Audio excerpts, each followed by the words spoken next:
Lili 3-krat na teden, pred svetovnim prvenstvom pa vsak dan v telovadnici trenira Muay Thai ali tajski boks.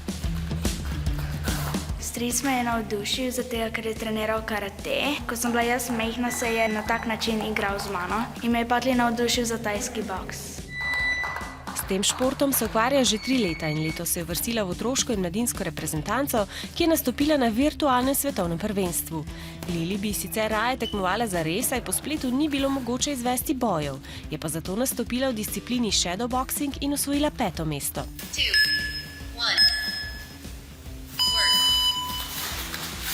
Shadow je ogrevanje tudi in si zamišljal svojega nasprotnika in se pač bori z njim. 9. pa je bila v disciplini Wai Kru. Wai Kru je ples, ki ga borec pred tekmo zapleše. Izražaš zahvalo trenerju, staršem in tisti, ki so te trenirali, ki so ti pomagali, da si prišel na ta nivo.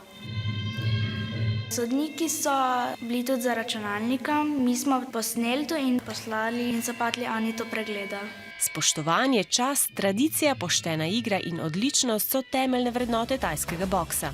V njih se uči tudi Lili, ki si želi nekoč postati tudi svetovna prvakinja v bojih. S svojo odločnostjo in vztrajnostjo je gotovo na dobri poti.